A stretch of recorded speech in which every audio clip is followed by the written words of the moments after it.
Hey everybody, welcome back to the channel. On this episode, we do the final push to get Astroroof running, driving, and doing everything well. In the last episode, you saw me get the engine in, get it running and driving for a little bit, but I need to tune it. So first things first, we need to get our Powerlogger installed. Powerlogger is a tool that we use to read the tuning on the vehicle's chip, see the reaction that the car is having to the tuning specifications, and then make changes on the fly to make the car run better. It's a really valuable tool that we can use to dial in the tune, and it can be used on stock applications all the way to something like this. Our hot air engine is far from stock at this point.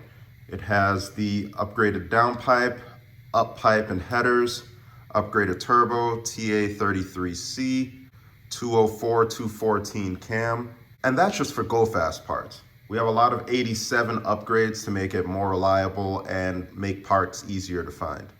Now I'm a cruiser, so I don't expect to have my laptop in the car with me all the time.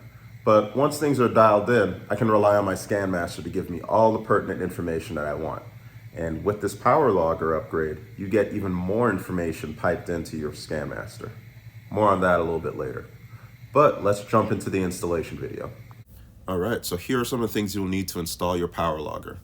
Side cutters, pliers, drill with a Phillips attachment, socket set, precision screwdriver set, an 87 ECM, and the entire Powerlogger set, which includes the chipboard, the cords, the Scanmaster chip.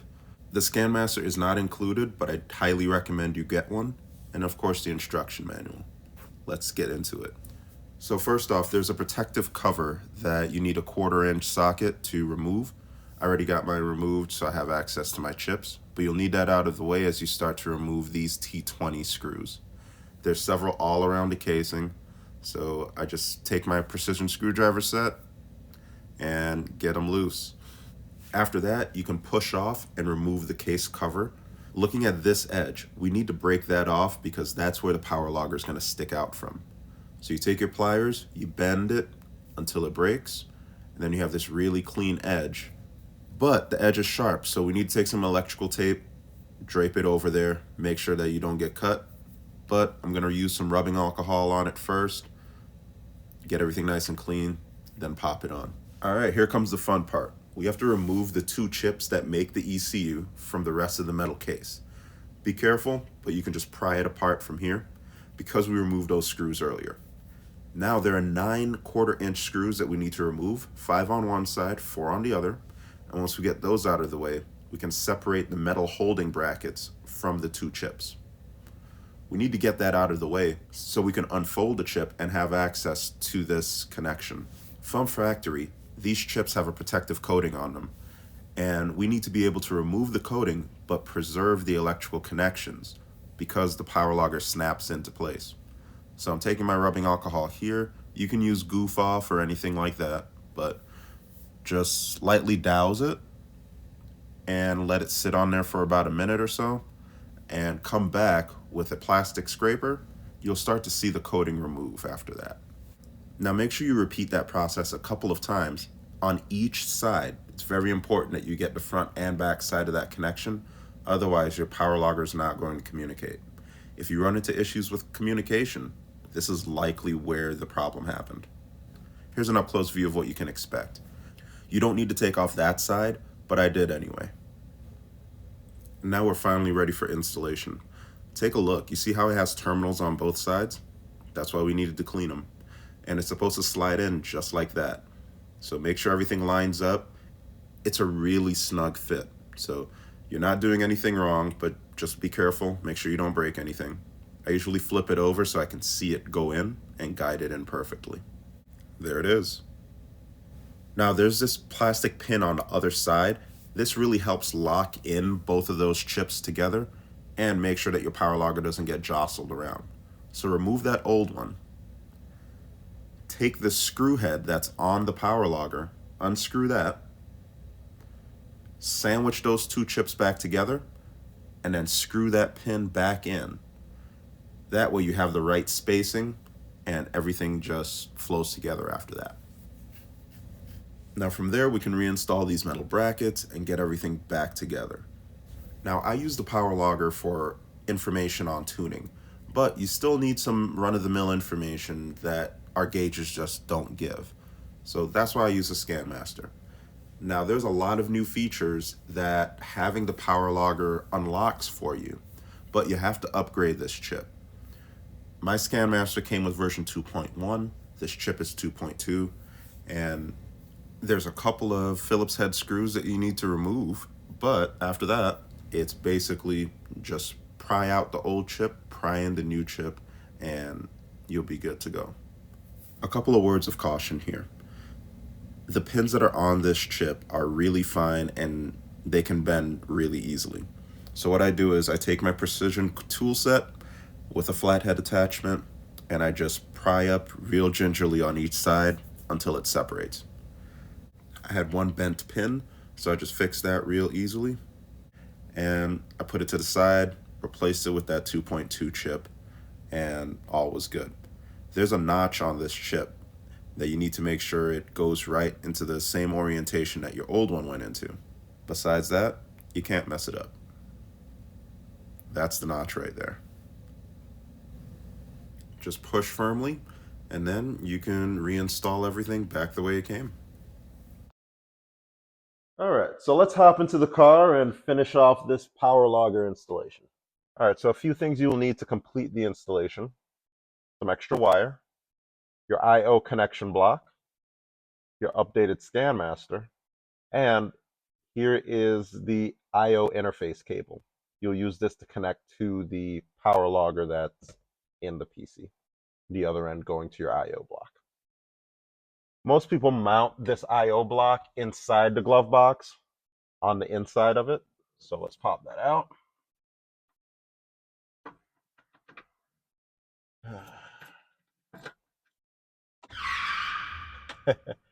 Yeah, and you're seeing that right. That is a snake that's shed its skin.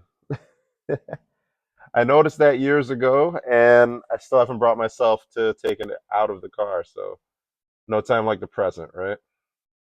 My wife would kill me if she knew this was still in here. She would probably be wondering where the rest of the snake is.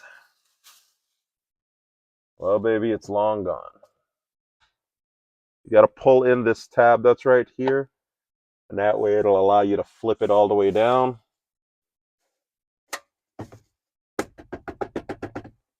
All right, awesome. Oh, so like I said, the I/O block is probably going to go here, and I want to make sure that it sticks and stays where it's supposed to, so I'm going to clean the surface and then I'm going to put it on.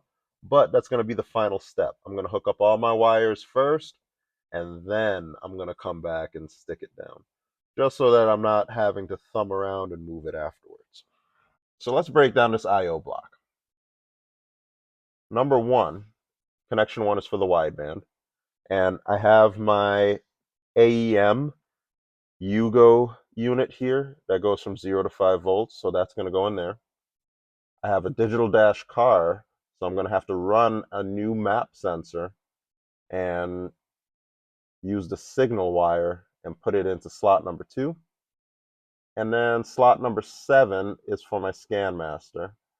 So I'm going to use the white cable that comes off of your Scanmaster. Remember, you have switched ignition on red, black is ground, and then white is your data wire.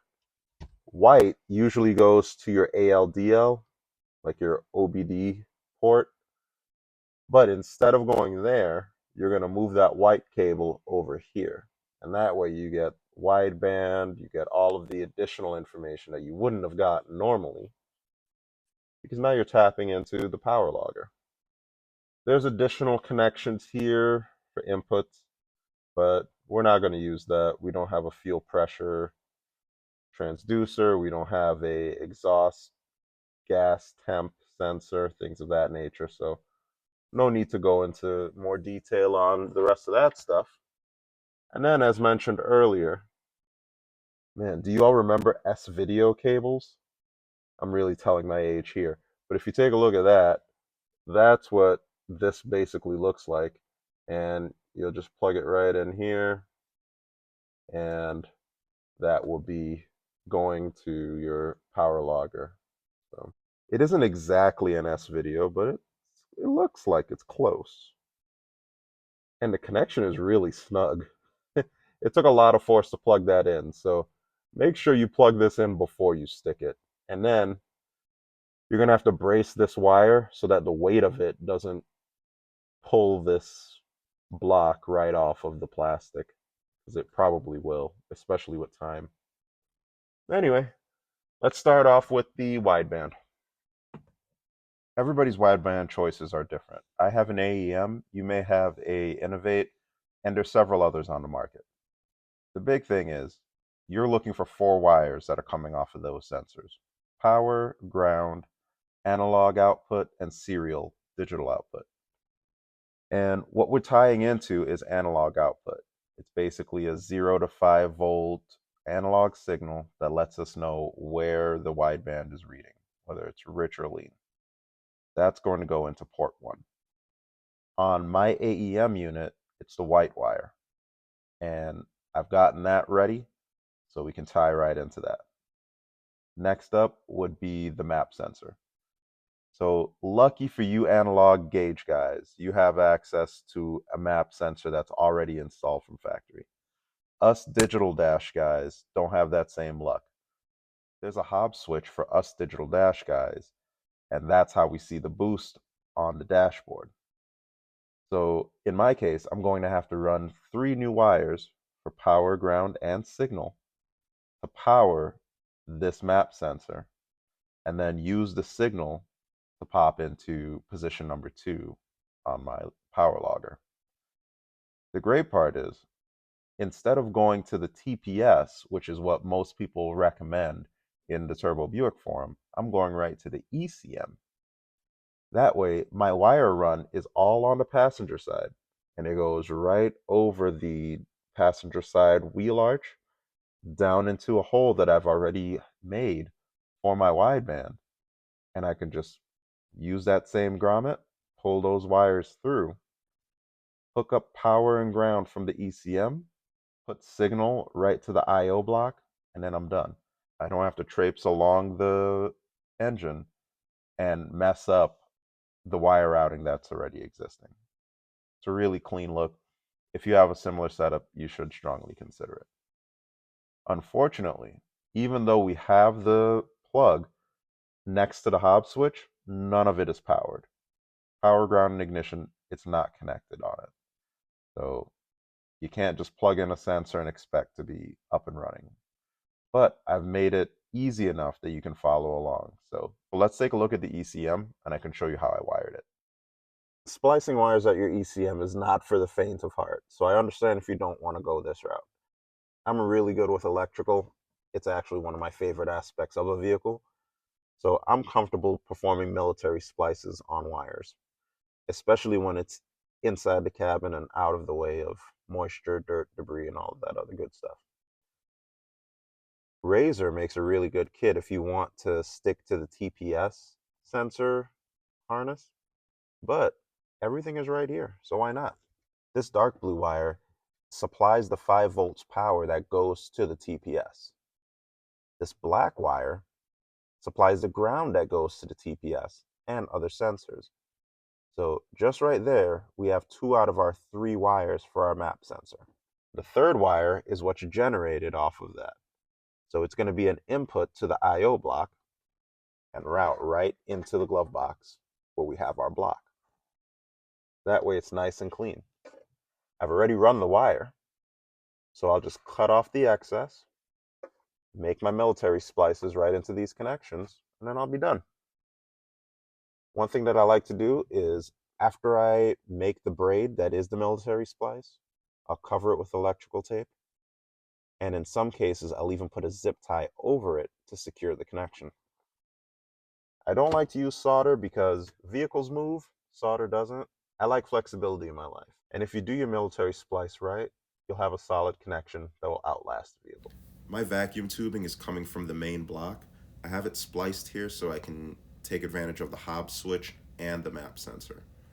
I didn't have any hard lines that came with the car, so not sure where all of that went. But here's how everything is laid out. The electrical harness ties into the firewall, and then I can just mount the sensor right here.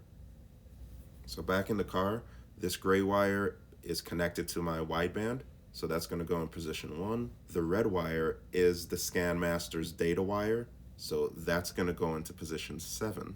And then the signal wire that comes off of the map sensor is going to go into position 2. After the I/O block is adhered onto the glove box, I finish it off with a zip tie by drilling a couple of small holes in there. Pictures on.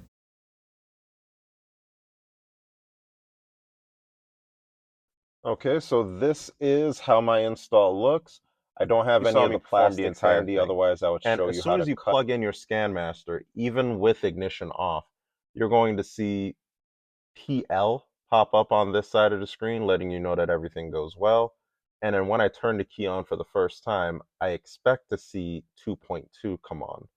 That lets me know that that's the new version of the Scanmaster firmware that's been uploaded.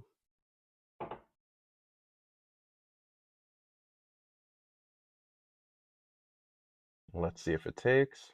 Turn my key on. Yep, 2.2. I see Powerlogger. That looks good. I'm surprised that I don't see the dashes. Okay, ignition is still on. Go over to data. Let's hit monitor. I see we've connected. I'm seeing lights pop up on the computer. Okay, and there we go. We've got temperature sensors, we got boost gauges, all of that is reading. So that's looking good. Let me start it up and let's see what it does there. Okay, things seem to be registering really well. I'm excited. Okay, there's a few things that I need to do underneath the car before we go on our first test drive. So let's switch over to the exhaust and just getting it to look as good as it's going to run. More on that right now. All right, so I'm finishing up some final things on the car, and let me show you what's first. This exhaust. So I have a stock exhaust. I've modded this to add in my cutout, and then it steps down to 2.5 or to 2.25 there, and then this is stock exhaust the rest of the way. The problem is I've had to do some hackery just to keep this thing from sounding bad, because I'm kind of welding against rusty metal. So I'm gonna finally get rid of all of this, get rid of this stock replacement, and switch over to this 3-inch that goes all the way out. So I have to unbolt this. This is a hot air header. This is a hot air downpipe that I plan to use on T-top later. I already have one on this car, of course, so we'll save that for another day. I'll use this muffler, but in order to use it, I have to eliminate my cutout. So I'm just gonna get rid of that for now, just to see how everything sounds. Additionally, I have a small trans leak right here. It looks like it's coming from maybe the back of this bolt. I don't know if there's a seal back there. Experts, let me know. And it's just starting to drip out here. It's a drop or two. It's not even something serious. I don't even know if I just tighten that and then it'll fix it. I doubt it, but let me know if you have experience with that. And then I have a coolant leak. It looks like it's coming from the upper radiator hose, and everything is just bringing everything down here. So I'll get back up there, tighten everything down, pressure test, and make it look good. So let's start off with this. I removed the downpipe first, remove the old exhaust next, and then finally I can get this replacement one in place.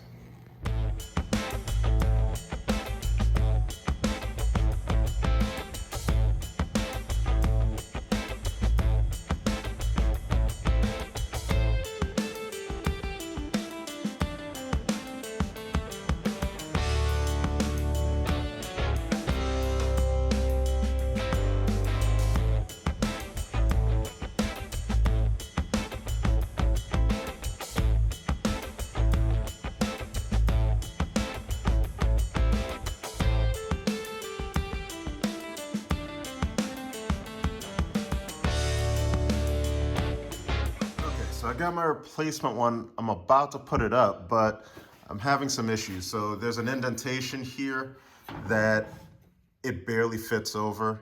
It doesn't fit over snugly. So what I want to do is I want to get a 3-inch expander that'll open this up a little bit and allow it to go over this seamlessly.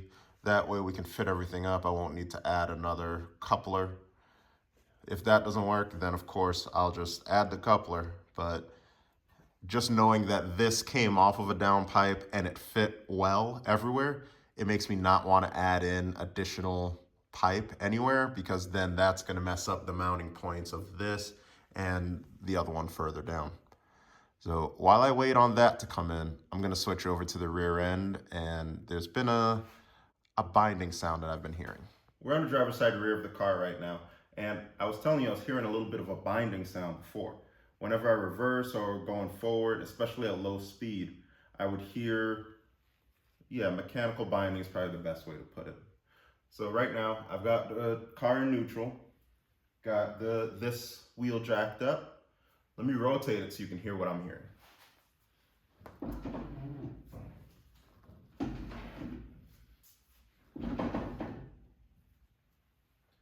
And this is regardless of forward or backwards.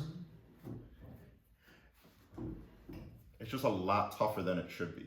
I'm hoping it's just the brakes are just a little too adjusted, just holding onto the drum just a little bit more than it should. Hopefully it's that. If not, then we have to go into the differential and see what's going on there, and then the price of everything is going to go up. So let me pop this off, take off the drum, see what we're dealing with. All right, so I removed the drum just so we can rotate the wheel and see what's up, and the verdict is positive. This rotates really well. So what I'm thinking is, we adjusted the drums just a little bit too tightly. We can back it off a little bit with this star adjustment. Should be good to go after that. If the same thing happens on the other side, then I need to do the same thing there.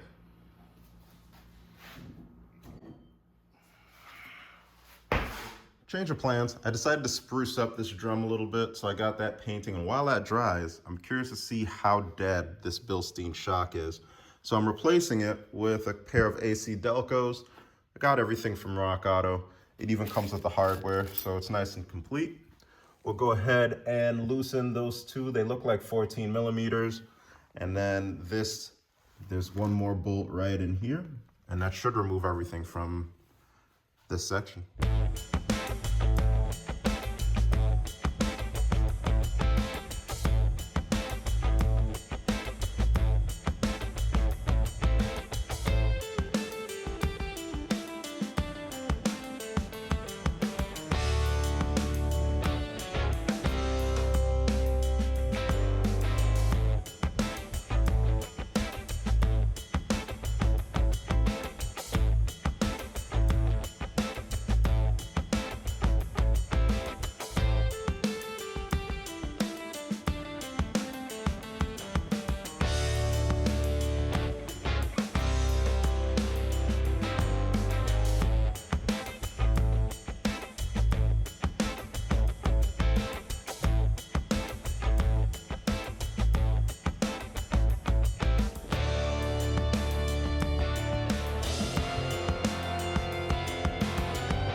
All right, so I want to go over two more things. I had to replace wheel studs. This is the part number for our Turbo Regal 610-254.1. It's from Dorman. I got 3, so now I have an extra one. I had to replace one on each side. And this OEM 57028 is a tailpipe expander that I'm going to use to open up the connection at the muffler. This one goes from 2 1/8 all the way up to 3 7/16. This is going to be perfect for what I need it for. And basically what you do is you start to twist this clockwise, and then it moves it down this chuck here, and it'll expand the tailpipe. So that's what I'm going to do on this bad boy right here. I'll pop it in, open it up, and get it so that my downpipe can fit in there snugly, and then we'll be off to the races on reassembly. I moved it over here so I'd have a little bit more leverage, but once you expand this, you can use the gun to get it snug, but then use a hand tool to apply pressure and open up the actual opening. Once you do, you'll end up with scallops, which are high spots and low spots because this expands. Let me show you. So you put this in here, about so, you let it expand. Okay, and now you're at that point. Stop using this.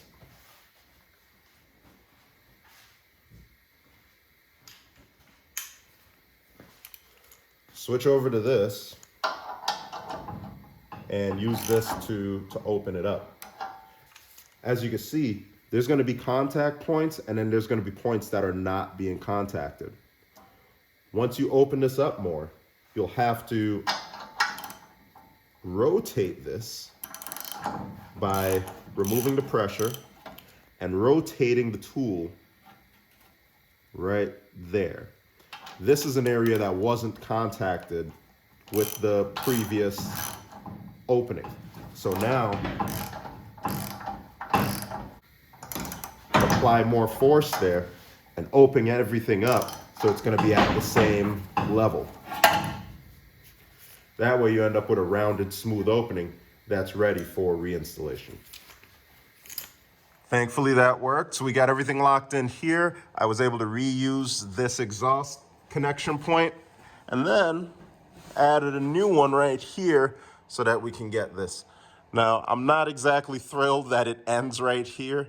This is only temporary. My eventual goal, if all goes well, is to get either an RJC or a pipes unit that goes all the way out the back. But for now, this will do. Let's get it down and we can see how it sounds. All right, it is the next day, and while I'm waiting for the sun to set, I'm going to polish up the car a little bit. If you look real close, there's been some damage from it sitting out in the sun. We've got, shadows and all of that good stuff. And the paint just doesn't feel good. If you look real close, you can actually see some graininess to it. So I'm gonna take everything from 1200 grit all the way up to 4000, take my time, polish it, and hopefully, look right there, you'll see some of that too. Hopefully we can get it to look as good as it sounds. And when we go out tonight, it can look really sharp against the lights. But in the meantime, let's get everything buffed out. I'm not gonna show you the step-by-step because I've done a lot of paint videos by now and it's really arduous. It's very repetitive. So just throw you on time lapse. Check it out.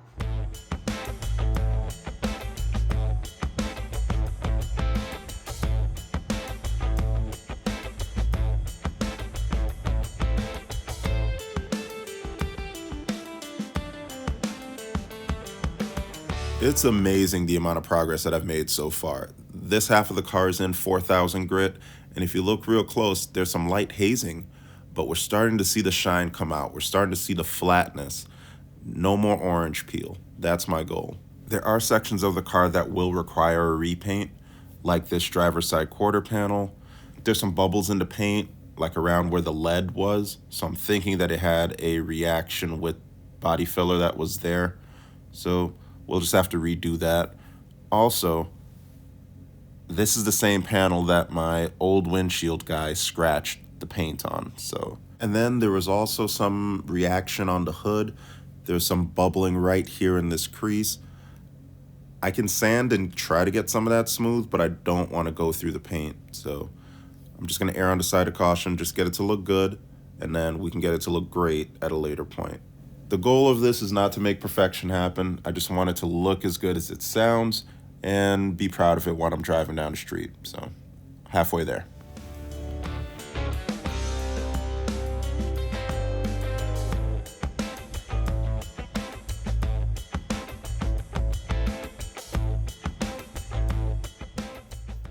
All right, halfway done with the car. We got paint that looks like this into paint that looks like that. That's a big difference. Let's continue pushing on. 6 hours later. It is 3 o'clock in the morning, but the car is finally done. So I'm gonna get some rest. We'll hit it back hard in the morning. Christmas is coming up, so check it out. Thank you very much for watching. God, looks so pretty good. I think we're good. This looks absolutely amazing. I set out trying to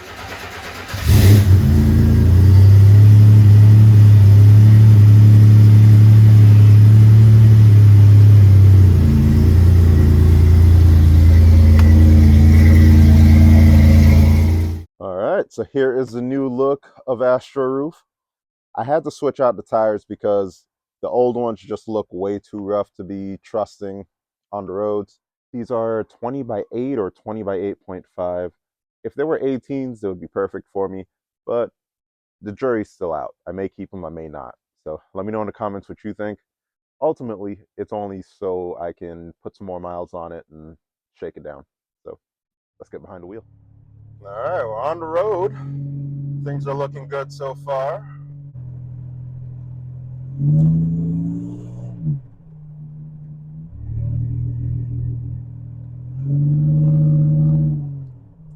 Keep an eye on knock.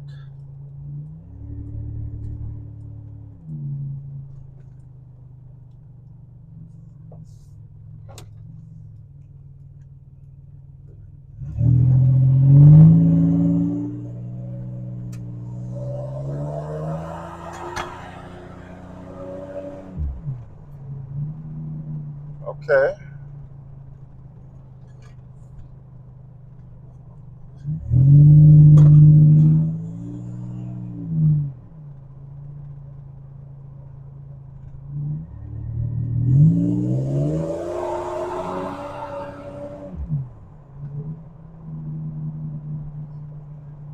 All right, that's sounding good. Oh no.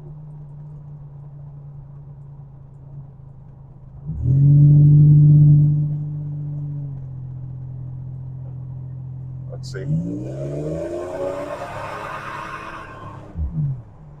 Okay. I'm at 1 pound of boost right now, 1 pound. So I've gotten things backed up on my manual boost controller good enough to where I can start building boost and start to watch things. But overall, things sound good. I'm not going full throttle yet. I don't have enough miles on this engine. It's not broken in enough yet.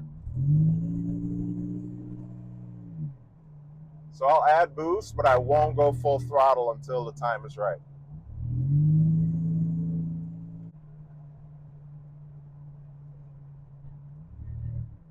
So things feel really great right now. I'm shocked to be even driving this car. So long, it seemed like a dream come true. I'm just gonna make a quick stop at the gas station. This fuel has been sitting in there for a really long time, so I'm curious to see how much is left and how well it does after that.